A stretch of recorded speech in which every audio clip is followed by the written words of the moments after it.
Look, C আর watch, তিনটেরই মানে তো দেখা। তাহলে কোনটা কোথায় ইউজ করব? আমরা একটা গল্পের মাধ্যমে বুঝে নিই জিনিসটা।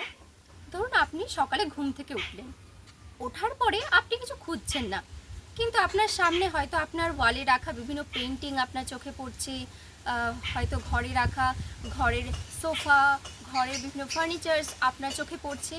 এইগুলো দেখার জন্য তো আপনি কোনো চেষ্টা করেননি, বা আপনি ইচ্ছে করে তো এগুলো দেখছেন না, এগুলো আছে তাই আপনার চোখে পড়ছে। তাই এক্ষেত্রে আমরা ইউজ করব সি। যেমন আই সি আ বার্ড। আপনি স্নান দান করে রেডি হয়ে এবার স্কুলে গেলেন। স্কুলে যাওয়ার পর শিক্ষক মহাশয় আপনাকে ব্ল্যাকবোর্ডে কিছু একটা পড়াচ্ছে। পড়ানোর সময় শিক্ষক মহাশয় বললেন যে এই দিকে দেখো, তোমরা ব্ল্যাকবোর্ডের দিকে দেখো। তখন সেক্ষেত্রে এই দেখার ক্ষেত্রে আমরা কি ইউজ করব? লুক নাকি সি? অবশ্যই লুক। কারণ সেই ব্ল্যাকবোর্ডের দিকে তাকানোর জন্য বা ব্ল্যাকবোর্ডে দেখার জন্য আমাদেরকে মনোযোগ দিতে হবে, আমাদেরকে মনোযোগ দিয়ে সেটা দেখতে হবে। তাহলে সেক্ষেত্রে আমরা লুক ইউজ করব। এক্সাম্পল হিসেবে আমরা বলতে পারি লুক অ্যাট দ্য বোর্ড। এরপরে আসি ওয়াচের কথায়।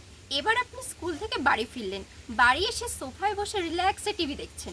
টিভিতে হয়তো কোনো সিনেমা, কোনো খেলা, ধরুন ফুটবল খেলা চলছে, সেক্ষেত্রে বল এদিক থেকে ওদিক যাচ্ছে, বা সিনেমার ক্ষেত্রে কোনো সিন হয়তো এদিক থেকে ওদিক হচ্ছে, বা সিন বদলাচ্ছে, গান হচ্ছে বা কোনো নাচ হচ্ছে।